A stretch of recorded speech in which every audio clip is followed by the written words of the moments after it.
What is up, everybody? It's Dr. Vibe here, host and producer of the award-winning Dr. Vibe Show, the home of Epic Conversations, and I'm the host of Epic Conversations 2020, Best Podcast News Award winner, 2018 Innovation Award winner given out by the Canadian Ethnic Media Association.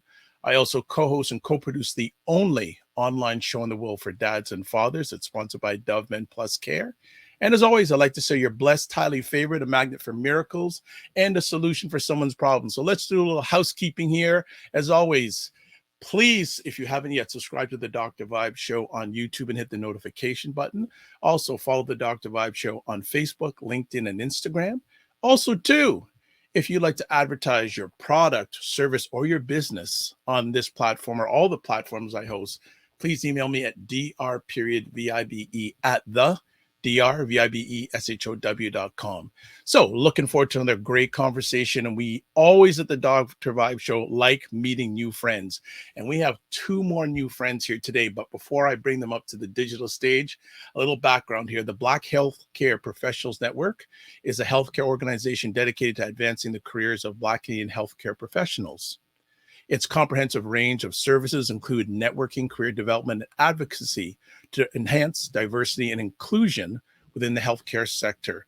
The BHPN, and I'm not going to say the long, I just say BHPN, also supports aspiring Black healthcare entrepreneurs through tailored business advisory services, strategic networking, mentorship, and contributing to economic growth in the Black community and fostering innovation in healthcare. The BPHN is committed to reshaping the Canadian healthcare landscape, fostering greater inclusivity and equity to address the evolving needs of all communities. So after that long intro, we're going to bring up two of the co-founders of this wonderful organization. They're going to share a little bit about themselves. They're going to share a little bit about the organization. They're going to share a little bit about an event that's coming up this Saturday, which is sold out, by the way. So if you haven't got in, you're too late. You're done. So you're going to enjoy it from here. Maybe, I don't know if they're going to accept people crashing, but let's bring up our two friends for today, Abena. Hello. And Nick. What's going on, family? Hey, how's it going? Outstanding. How both of you doing? Doing well. Thanks. Fantastic. Good stuff. And I want to put a big thank you to Anita to make this all happen today. I appreciate it, not taken for granted. So we're looking forward to a great conversation today. And what we always like to do with new friends is get a little bit about their backstory. We know where you are now, but we want to know about the then. So Abena, can you share a little bit about yourself with our wonderful audience today? Yeah, sure. Thanks for the introduction. So my name is Abena Addo. I'm the executive director of Aspire for Hire and the co-founder of the Black Healthcare Professional Network. I'm previously an engineer, so I worked in engineering for 6.5 years, which was fantastic. But during COVID, I transitioned into supporting my organization full time. My organization focuses primarily on supporting young people, youth, professionals with education, sports, health, wellness, mental health, entrepreneurship, and really excited to be here today. Short and sweet to the point. Nick, it's your time. Hey, everyone. My name's Dr. Nick White. I am a physician based in Mississauga, Ontario. I currently practice in aesthetic medicine, but I started off as a GP or a family physician. Bit of background on myself, born and raised here in Mississauga, and I had an interest in the health sciences kind of growing up and into my high school careers. I then went off to University of Western Ontario to do my undergrad degree, worked as a fitness instructor at Good Life Fitness for a couple of years up in Brampton. I'm still a member of Good Life after about 25 years. Yeah, me too. So I always had a bit of a passion for fitness, sport, and using that as a tool for wellness and health. And gradually, I just decided that I wanted to learn more and reapplied for medical school because the first round I didn't get in. Then I just decided to be persistent and expand my applications to the U.S. And I ended up going to Howard University College of Medicine. By the way, my dad's a graduate of Howard. Is he? Okay, great. So I'm an alumni. So that's in Washington, D.C. HU. and it's a historically Black college and university. So that was a very amazing experience, because I got for the first time to kind of be surrounded by a Black community of professionals who I had never frankly seen before. When I was growing up in Canada, most of my professors, teachers, mentors were non-Black. And it was nice to be able to learn from other Black physicians and meet other Black people who are doing really amazing things.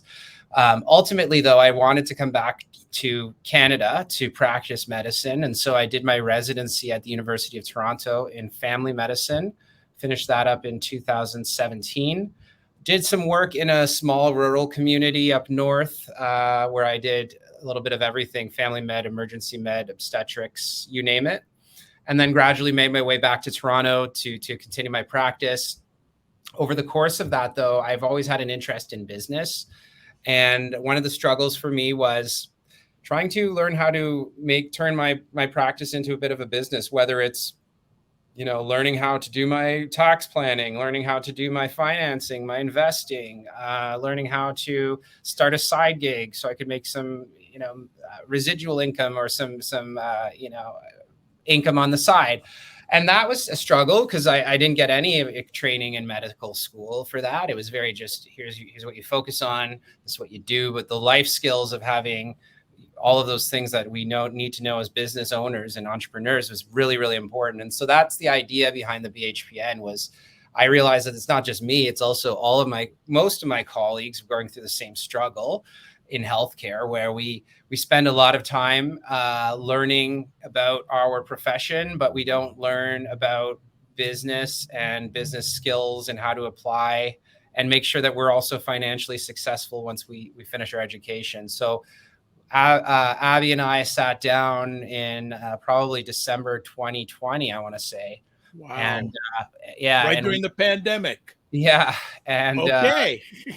Right. And we started putting some ideas on paper about how what we could do to try to help others, because this was a problem. And we wanted to focus on the Black community because there was some funding available, which we applied for. And it turned into the BHPN, and we were able to receive some funding through the Federal Development Agency of Canada. And from there, that launched the project. And then the idea of building a directory, the idea of having business advisory services was also really, really critical to all of this. And I will say that for myself, I also was going through a process of starting a business, and businesses, some which failed. But currently, I own and operate my medical practice here in Mississauga. We are called Vivacity Medical Center, and we're located in Port Credit. And we do aesthetic medicine, we do anti-aging, and we do men's and women's health. And I also focus a lot on patients with darker skin types, helping them with concerns too. So that's my summary. Okay, Abena, did the guy give you any space to do anything else? My goodness, I'm telling you. I'm telling you. So I'm going to come back to the lady now. And before we get more into the organization, Abena, you said you came from engineering to here. How did that happen? Yes, great question. So I've always been, I played basketball actually for the McGill University and the University of Toronto. And so thank you. So I've always had this, understanding for health and wellness, and it's really been a big part of my life for as long as I can remember. And so Aspire for Hire is the organization that I started 10 years ago. And we started off providing sports programs with kids. We focus on mental wellness, and we support the Black community. So we've been doing that for 10 years. So Dr. White has always been a guest speaker for us, coming to inspire the kids, letting people know, you can do whatever you want. And he's always been such an inspiration to all the people that he's come with. And so, we've been discussing about different ways to work together. And then when there was an opportunity to work together on this project, I'm bringing my experience running an organization, building an organization that supports the Black community for the last decade. And Nick's bringing his experience as a healthcare professional and, the lack of training that they got. And together we're kind of being able to grow this. And I think we work really well together in that he's bringing the subject matter expert from the healthcare space, but I kind of have the connections within the Black community. I've been doing this a lot within Ontario and across Canada. And then I've been working to grow and get funding for different initiatives for the last 10 years. So it's a great, we're a great team to kind of be able to do this, to build a team, BHPN. You know, it's not just us two. We have a great team of 6 individuals who support this project. And so together we're kind of been able to figure it all out. Excellent. All right. So I just want to find out, do you remember the first time both of you met? Yeah. I'm trying to think. I mean, it's been a while, but yeah, we've been family friends for a long time. So it's kind of nice to be able to work in this space. Okay. So Yeah. how did this idea start? Like, it wasn't something both you were thinking about all your life. How did the dream begin? Well, you know, I think it was just a meeting of minds, if you will. We didn't know what the plan would be, right? So I will admit that sometimes when you're doing an organization, it's important to have a plan for funding, right? You can't just go out there and think that you're going to be building this huge project without finding how you're going to actually be able to make sure that it's sustainable, because you might be able to do it for 6 months. But if you don't have a plan, and I mean, funding is always really important, then you're not going to have the momentum. So when we had the idea and we came up with the concept, which was pretty straightforward, it was about building entrepreneurship at first, creating more Black entrepreneurs. And I happen to know and believe that healthcare professionals were well suited to become entrepreneurs because they had a stable source of income where they could fund other business ventures. It doesn't have to be within medicine. It could be outside of the healthcare space, but they didn't have to worry about, you know, how are they going to pay their rent, because they have a stable income stream. And so by helping them build these smaller businesses, whether it's owning the clinic, purchasing real estate, or building a YouTube channel, doesn't really matter. We felt that they had the ability to learn, and they'd also expressed, in my own personal conversations, the desire to have something as another option besides, having to go into the hospital every week or whatever it might be. So that was the concept. And then we'd heard about the available funding. And this was a new concept that the federal government was supporting the Black entrepreneurship program, which was a huge announcement. And we combed through it and found that our application would be competitive. And so we submitted a competitive application. There was a process of going through that. But once we were able to secure some funding and a contribution, then it was a lot easier for us to really keep the ball rolling, hire the staff we needed, execute a plan for kind of a 3-year period. And I think that was the starting point. How much work did it take just getting that proposal together? Because I have some experience in doing that. How much work had to go in to make that happen? Well, I think at first it's interesting. Like, this program was more of a concept, so it actually wasn't as strict when we were initially starting. It was more like, what is your pitch? What is your idea? What is your proposal? But what's really important is that you're working with an organization that has a good reputation, has the capacity to manage the amount of money that the government's going to be providing you with to deliver on the project, and then making sure that the deliverables are actually possible. And so that process actually wasn't as strict, but what was strict is after, when we're doing the interviews and we're getting to the first round, second round. This was like, I think we went through 4 rounds of conversations before we were approved to make sure that we were in the right place. Our budget wasn't exactly clear. We didn't know how many staff we were going to need.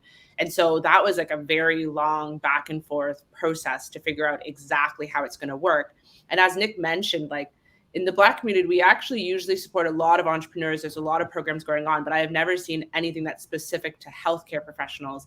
And so sometimes this is like a group that's kind of neglected, not really thought through of having to be entrepreneurs. But the basis of the organization, the basis of their business is that they are entrepreneurs, whether they're contracted to a hospital, a walk-in clinic, whatever.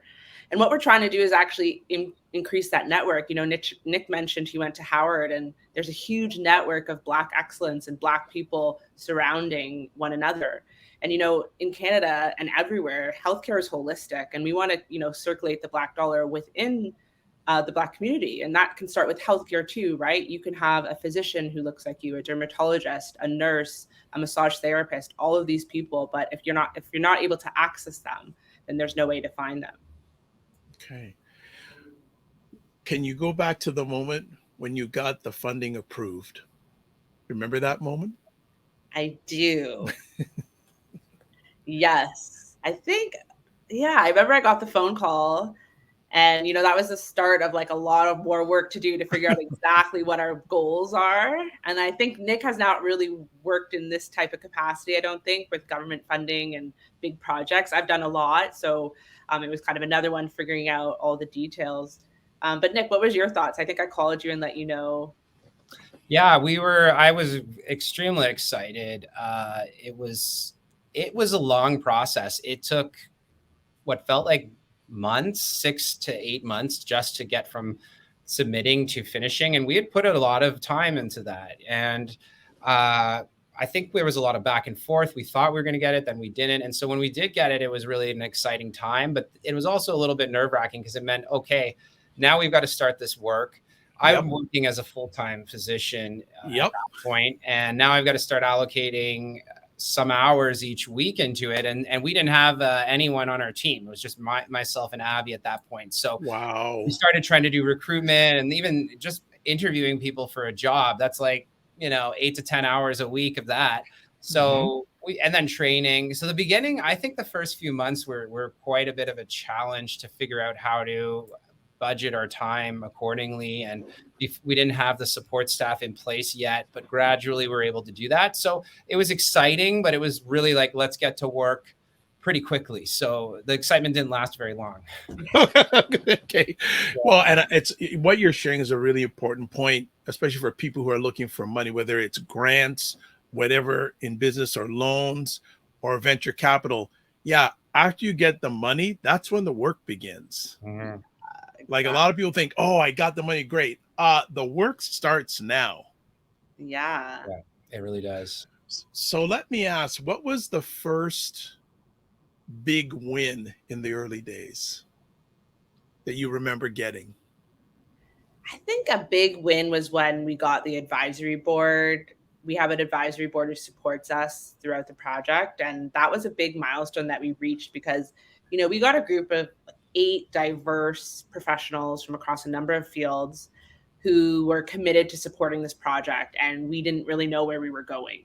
So having, 8 very successful people committed, we had meetings, they were there, they were giving their feedback, their direction, their support. That really, really helped us with keeping motivated.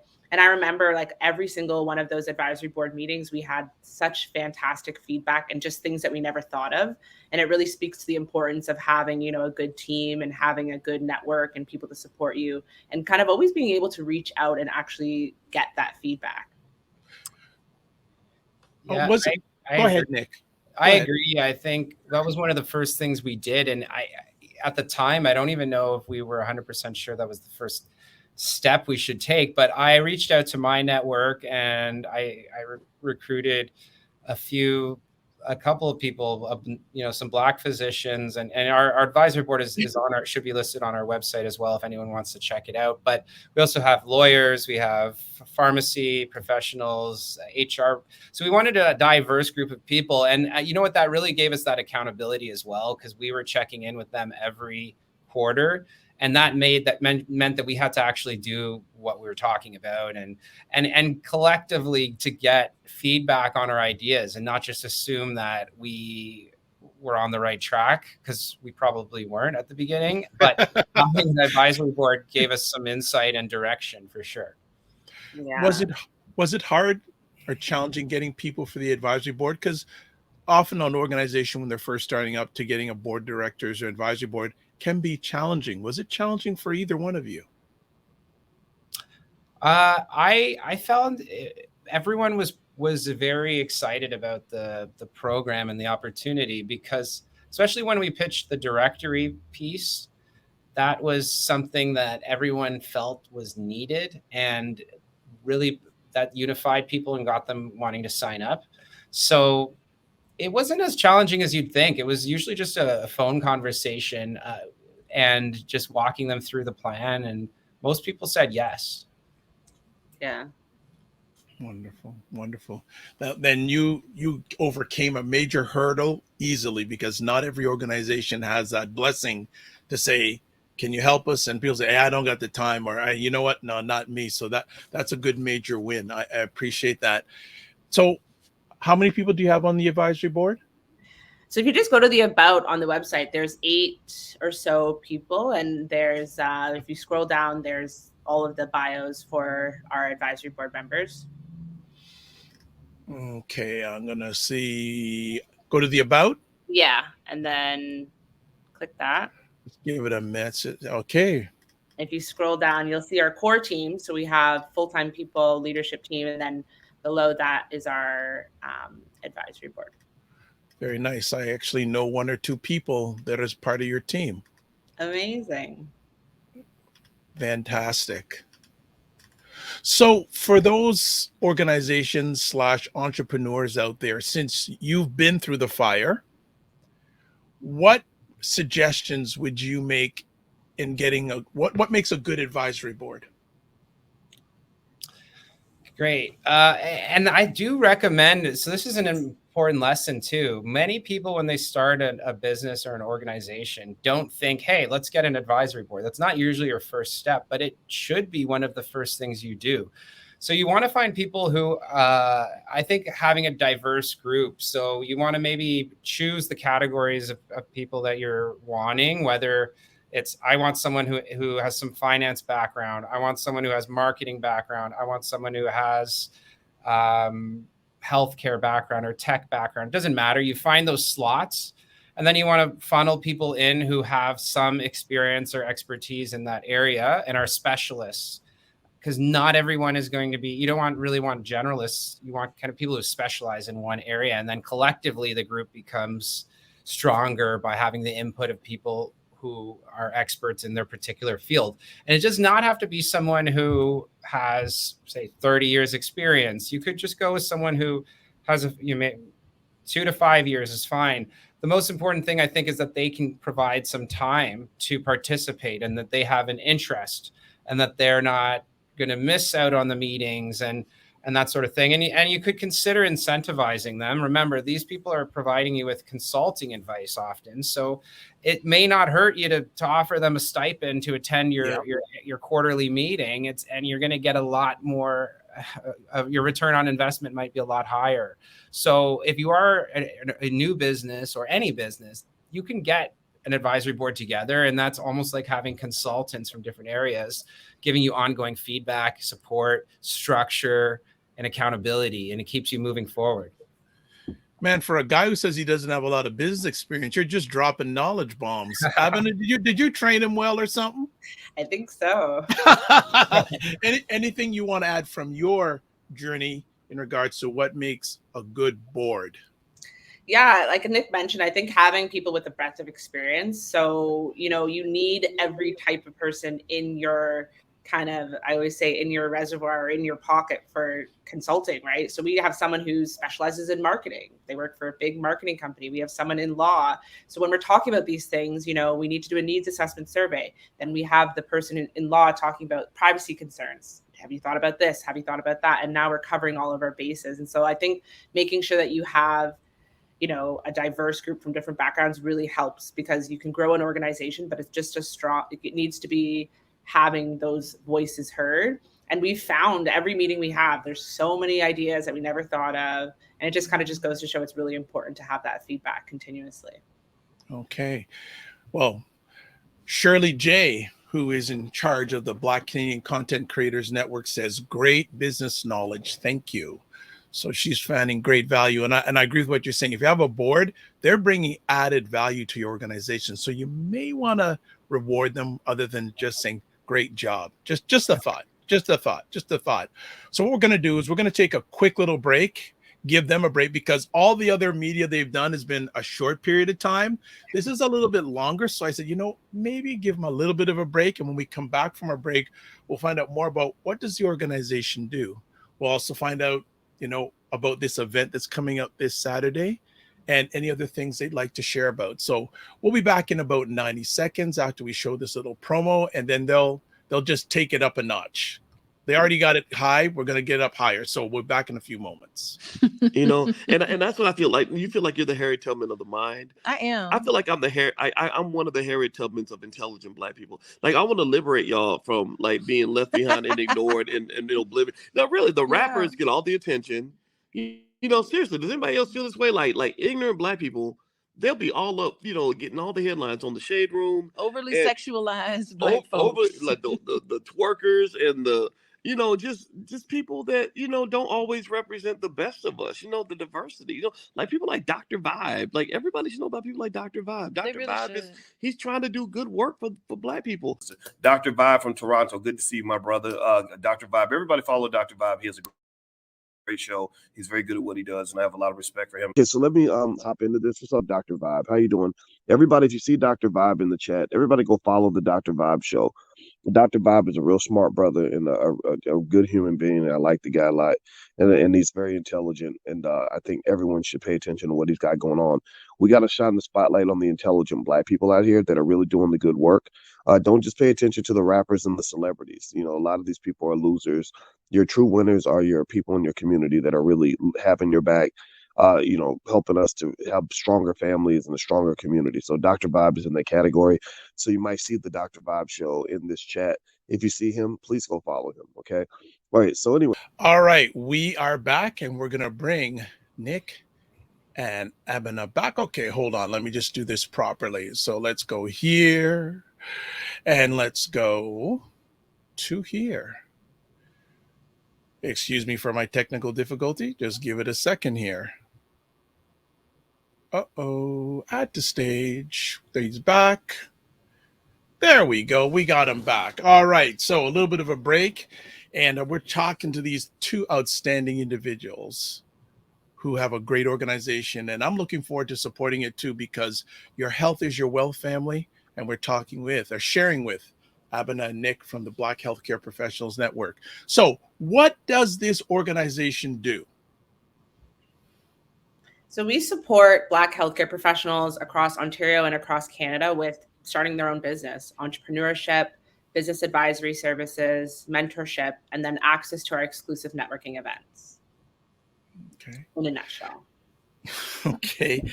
What I like about both of you shared, and a lot of us don't think about it, when you're a doctor, a practitioner, it's your own business. We don't think about that. You got to pay for your space. You got to pay for your staff. You got to pay for your machines, all that stuff. You're a full entrepreneur. Yeah.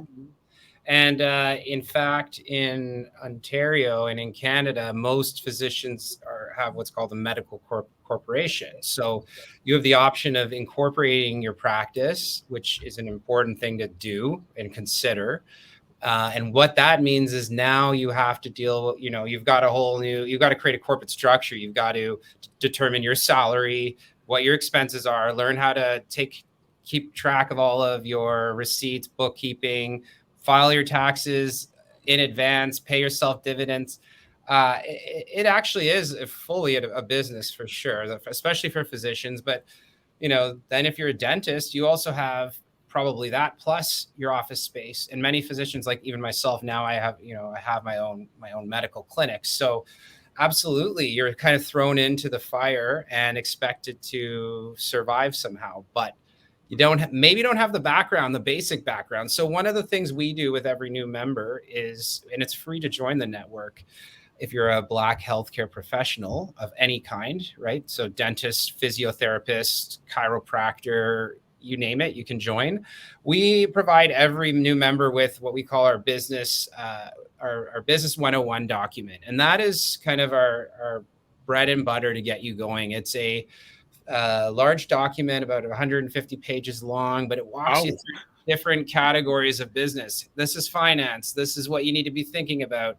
Here's how you should be investing $500 a month or whatever it might be for your retirement now.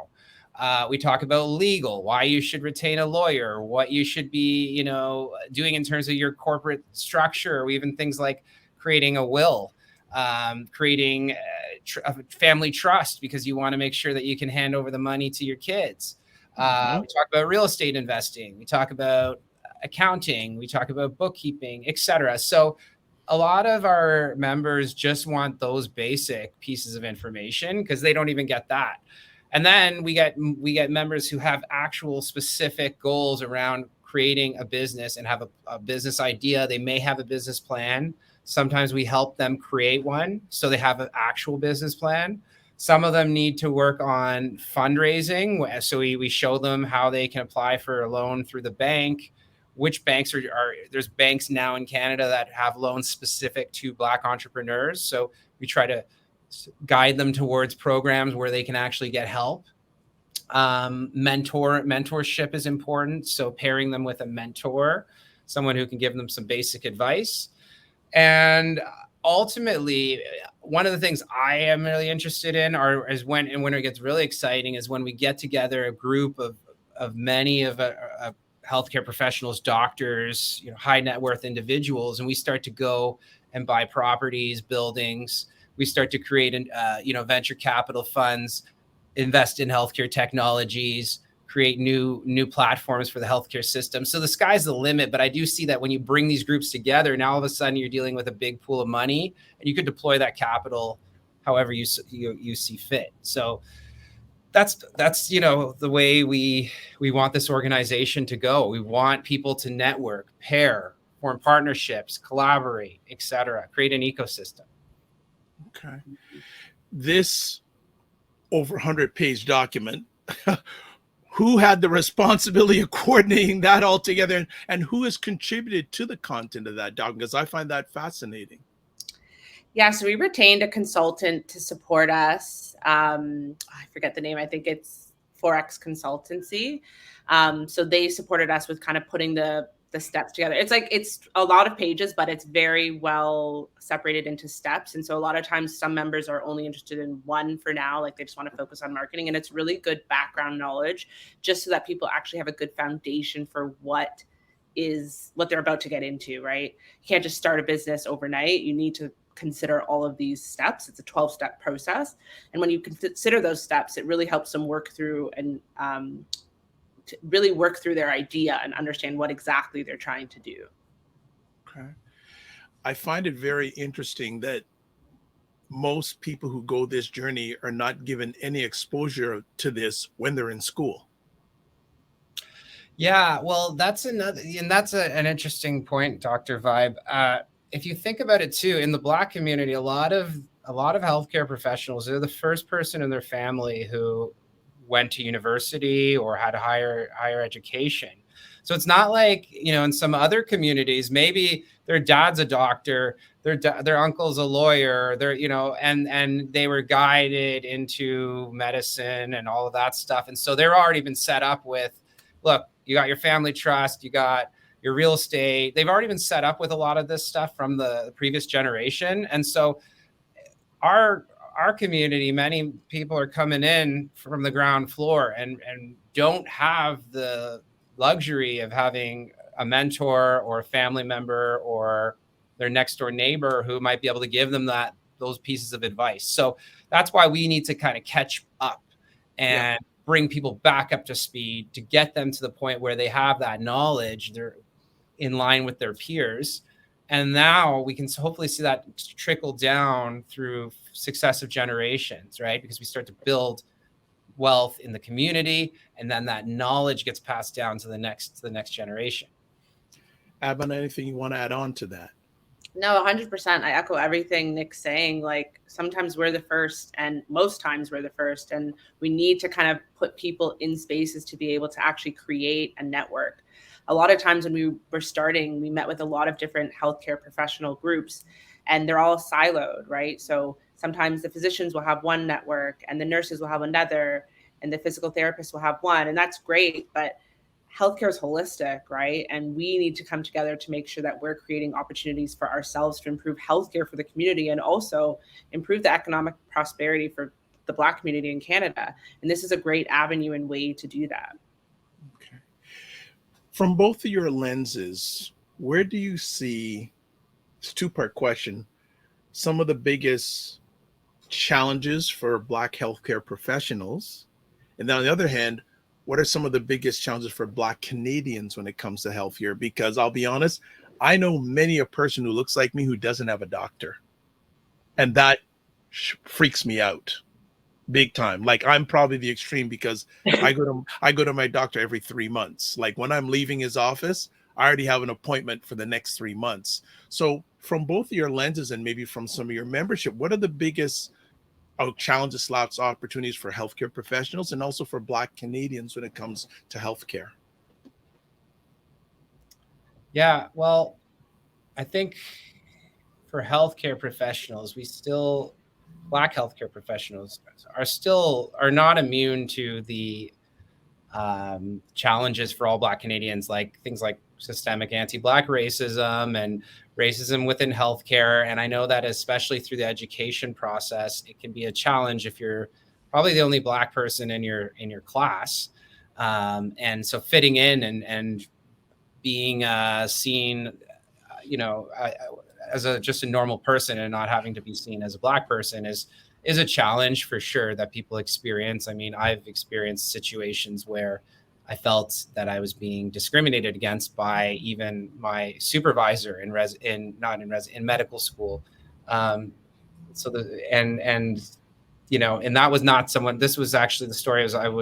We were rotating at an outside hospital, so we went from Howard Hospital to Children's Hospital, General Hospital, if you will. And I think there was this sense of we didn't deserve to be there because we went to a historically Black college and university. And so we were treated differently than the students from Georgetown.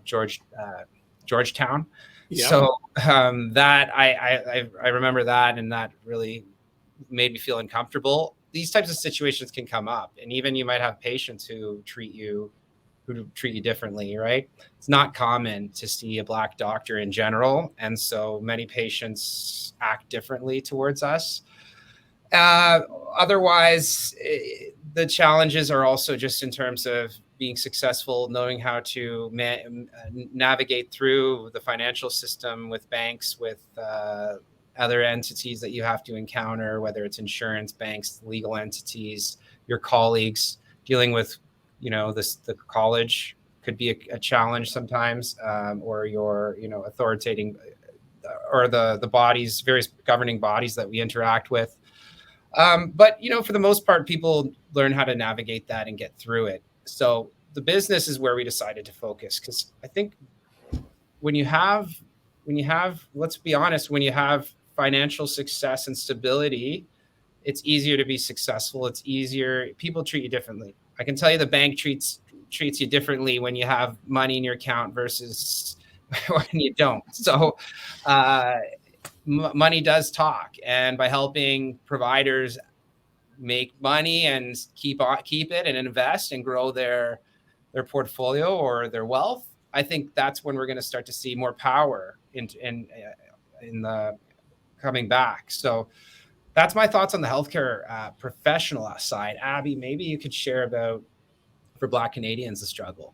Yeah, definitely. I think there's two things that scream at me. So one is access. I think there is a huge challenge with being able to access providers who are culturally competent, right? People who look like you, understand your struggles. And sometimes you just cannot explain certain situations to people who do not. So our directory is a great tool to be able to help the Black community to actually access these professionals and see where they are, right? I went to a dietitian and I found him on a directory because I didn't know anyone else, and it was super easy. I explained certain food items from my background, and he actually knew exactly what I was talking about, which was fantastic. The second thing I think is just the trust factor, right?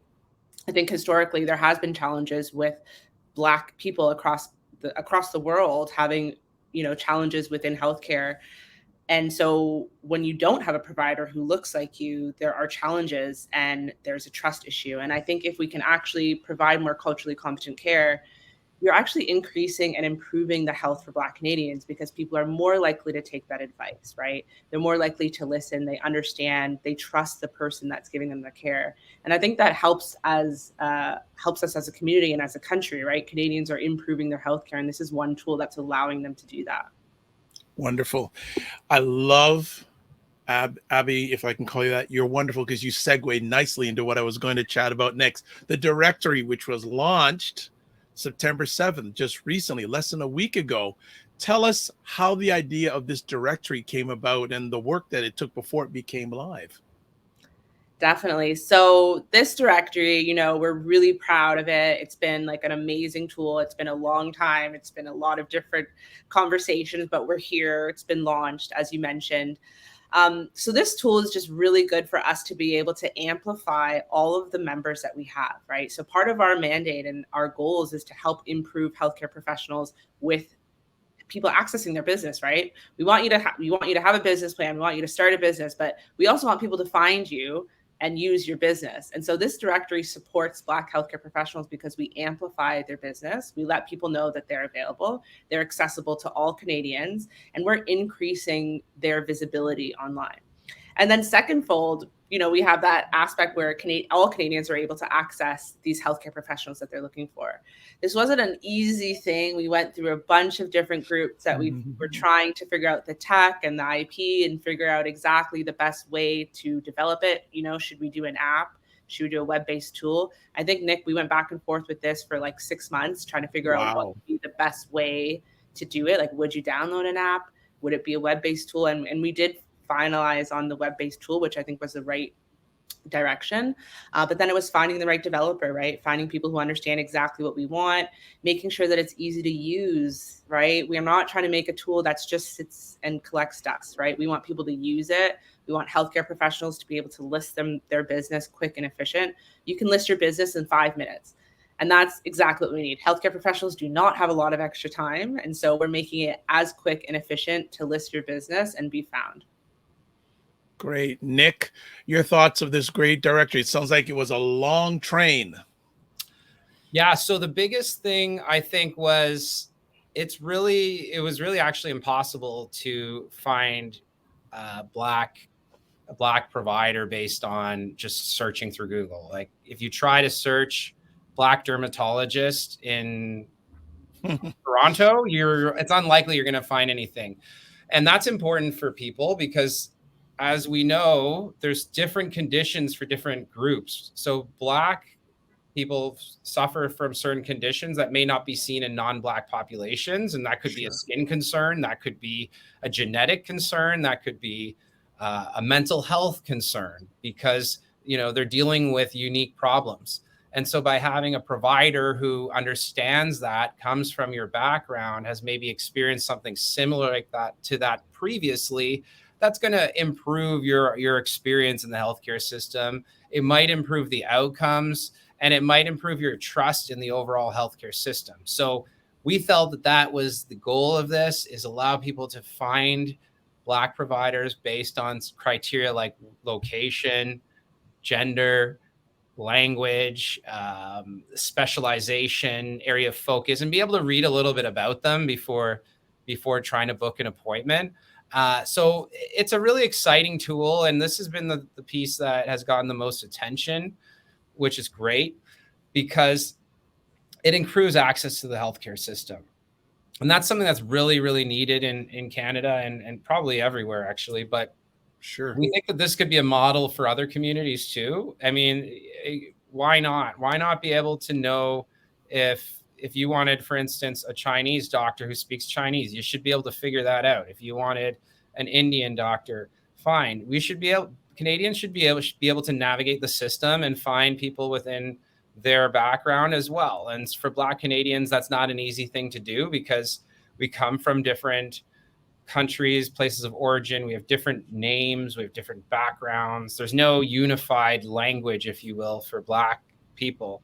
And so we need to be explicit about, hey, I identify as Black. This is where I am. You can find me here. And that's what this directory does. Excellent. So we've been talking about it, or they've been talking about it for a bit. We're going to cross our fingers and we're just going to show a short little video on how easy it is to register. So here we go. So to access the directory, you go to our website, www.bhpn.ca, and then you click directory. Once you click this page, you are in the directory. On the left-hand side, we have a bunch of search criteria. So I live in Mississauga, and let's say I was looking for a medical physician, specifically a cardiologist. I would be able to put that information here. And then I'm an adult, and they serve me, and I'm looking for in-person, and I would like them to be accepting new clients. Then I can take a look at Grace Williams, who is a cardiologist, and learn more about her and her practice. I can request to book. Requesting to book would allow me to get the booking URL or send an email. Then I see occupational information, so I'm able to see the license number, the services that are provided, if they are accepting referrals, if they're accepting new clients, and if the service type that they provide, and then the clientele. And then further down, I'm able to see the website, the company name, the email address, phone number, and the work location. And she looks like someone I want to book with, so I would request to book an appointment. And that's it. There you go. Now, I'm just guessing that I may know the person who did the voiceover for that. Yeah, our directory is actually live, so people can go on our website right now, www.bhpn.ca/directory, and see it. But that was me. Yes. All right. So just out of curiosity, how many takes did you have to do to get that done? I don't know. I paused a bit in that video, so that was like the second take. It wasn't the greatest, but it did what it needed to do. 2 takes? That's nothing. What? What can I say? It's very easy to follow directory. Good stuff. Well, I'm glad I had a chance to show to the audience, whether you're watching live on the replay, how easy it is on top of just going to the website. So time is beginning to run down a little bit, but you have a big sold out event coming up on Saturday. Could you tell us about it, please? Yes, so we have our launch event. So it's the Black Healthcare Professionals Building Business with Purpose. It's going to be a fantastic evening. We have some very special guests. The minister is actually going to be there, Minister of Diversity and Inclusion, the Honorable Kamal Kara, which I'm really excited about. And we're going to see about over 100 Black healthcare professionals who are entrepreneurs, aspiring entrepreneurs, you name it, they'll be there. And we're also going to hear from a fantastic panel. So we're hearing about 5 entrepreneurs in healthcare who have built successful businesses. And the theme around the event is building business with purpose. So we're learning about their challenges, their successes. They're going to give us some amazing tips on starting businesses and keeping and sustaining businesses for years. So I'm really looking forward to it. Nick's going to be a speaker. I'm the moderator, so I can't wait to hear that conversation. Good stuff. Nick, you nervous? No, I'm looking forward to it. I was more nervous leading up when we were a couple of weeks ago, had only, I think, 10 or 11 people signed up. So for us to sell out the event is huge. We're really excited about that. And to be honest, we would have probably made it a bigger event if we knew it would get this much success. So if you're unable to get a ticket at this time, don't worry. Our next one will make it bigger, but just even checking in and engaging with our organization through the website is the way to go, and follow us on our social media and stay tuned, because I'm sure we'll be having more events coming down the pipeline. Definitely. When did the planning for this event start? We've been planning this for a while, but I think we got really into it in winter. So at this early winter, we started planning exactly the format, what we wanted to do, how we wanted to launch it. So it's been, we have an event planner on our team who's really been taking this and just figuring out exactly what needs to do. And, this is a super fun event, right? We got a DJ, there's drinks, there's food. It's going to be a really fun night for healthcare professionals. And a lot of times there aren't these many events for them to go to. And so we're really excited to kind of be that event and have a great time for people to interact and be the beginning of all these conversations and relationships that will just continue to grow. Yeah, and we had initially we were going to have this event back in May, and then we pushed it back because that's sometimes what happens. You're just not ready. We decided, no, we're setting the date. Let's go. Whatever happens, happens. And so I would say it's been a good 3 months of planning consistently for this. So we're looking forward to it. What do you want people to leave with at a minimum after Saturday's event? I want people to be inspired, and I want people to leave with a new connection that they can build and do business with in the future. Okay. I think I would like them to have I guess being inspired is important. And maybe they have an idea for what they might want to do in their business and they don't know how to get started. And I'm hoping that after this event, they start to engage with some of the services that we offer at BHPN. And that might lead them to pursuing their goals with their business and entrepreneurship. And I'm also hoping that they can network and meet someone and hopefully create a new connection, and that it can be a very good networking opportunity for this ecosystem. Obviously, this is targeted to those who are Black, melanated in the profession. Is there value of someone, though the tickets are sold out, is there going to be value for someone who is not a medical professional to attend an event like this? Definitely. I mean, there's some people who are coming who are, leaders in the Black community, leaders in the community. And this is a tool that's going to be used by everyone as well, right? And business is not just healthcare. There's a lot of wraparound services that we need to be successful in business, right? So this would be a great event for lawyers to come. Every business needs a lawyer. Great place for accountants to come, right? Like we have a whole network of people that make us successful in business, and we want to share all of those and create those opportunities and make sure that this network is complete. Excellent. Nick, anything you want to add on to that? I agree. We need different types of people, different allies throughout the community. And just being at the event, you'll learn something about who's out there. You might meet someone new. You might even meet a healthcare professional that is looking for new clients.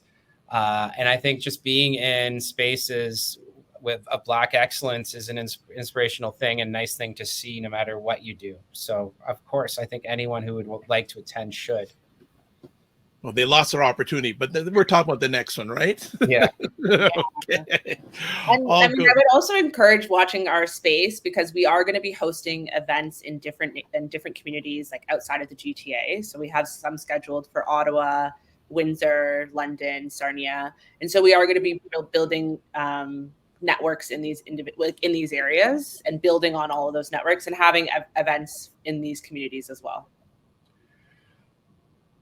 I know the event's going to be a success on Saturday. What's the next thing that you're looking to achieve after the event? What's the next best thing for this organization in your lens?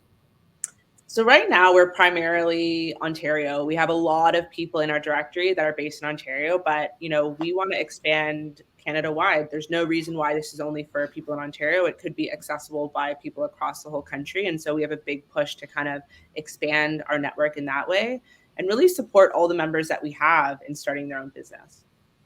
Okay. Nick? I agree. The Canada-wide expansion plan is the next step for the directory and the network as a whole. I think that we want to continue to look now that we've enrolled some people and we have a good member base, we want to look at where the gaps are. So we start to see what types of professionals are we missing? Where could we be getting more? How do we get them? Where are they located? And that also provides interesting data on the population of Black healthcare professionals in Canada. And we might see that, for instance, we don't have enough Black dentists. That's just an example. Or maybe it's cardiologists. But currently, we don't actually know. This data isn't really collected. So I think looking at some of the data we collect in our member pool will be a very insightful process. Before we end it off, is there anything else you'd like to share with the family here? No, thank you for giving us an opportunity and a stage to speak. We're really grateful, and we look forward to everyone finding their next healthcare professional through our directory. Great. Nick? I would just say, make sure you check out the website, bhpn.ca, have a read, take a look, check out the directory, bookmark it, share it with your friends. Anyone can make use of this. It's not just for the Black community, it's for everyone. And we want this to be utilized as a tool. And I think this could be a model for a bigger directory with many more types of providers. So certainly do that and let us know if there's any feedback you have. You can contact us through the website. But been great being on this podcast. Thank you so much. I want to say thank you to both you and your team for what you have done, are doing, and will be doing. I'm not a event breaker. I'd try on Saturday, but I don't want to get a bad rap. But I know it's going to be a huge success. Hopefully you can keep in touch, and if there's anything we can do at the Dr. Vibe Show family to help move this forward, please feel free to reach out. Remember to give yourselves grace, and don't just manage your time, manage your energy. Be well. All right, they are gone. Obviously, they're going to need get some rest because Saturday's going to be busy in their world. A lot of people in my constellation, I don't use the word community, have told me about this event. Say, are you going? Can I go? Etc. So it's a very hot event happening in the GTA on Saturday. So want to thank everyone who jumped in live and who also will jump on live or via replay. Dr. Tachi says, I'll watch the replay. Yes, Dr. Tachi, co-host and producer of the livest online show on the web or on the digital about media, tech, and pop culture, Mediascope. You can catch it 5 p.m. Eastern time on Instagram on Wednesdays, 6 p.m. Eastern time on YouTube, Facebook, LinkedIn, Twitch, and other platforms on Wednesdays. Thank you for dropping by. And Shirley J, thank you. The pleasure's mine. Thank you for taking the time to catch this epic conversation. So before we close it down, a few last things. Want to encourage you, if you haven't, please subscribe to the Dr. Vibe Show on YouTube and hit the notification button so you'll get notified of upcoming epic conversations. And also follow the Dr. Vibe Show on Facebook, LinkedIn, and Instagram. Also, if you want to advertise your business or service on any of the platforms that I host, please email me dr.vibe at the drvibeshow.com. If you want to contact me, there's a website, the drvibeshow.com. Email address dr.vibe at the drvibeshow. YouTube, Facebook, and LinkedIn, the Dr. Vibe Show. I got to replace it, but it's Twitter or /X at drvibeshow and Instagram at the drvibeshow.com. Here are all the places where you can watch replays of the Dr. Vibe Show on YouTube, Facebook, and LinkedIn, and the website. So, as always, we close out with this. Live your life as a dream. If you can dream it, you can make it. Sometimes you have to get small to get stronger. Block assumptions, then aim bigger, aim better, aim higher and wider. Love, faith, and respect. And remember, don't just manage your time, manage your energy, and remember to give yourselves grace. God bless. Peace well. Keep the faith and walk good.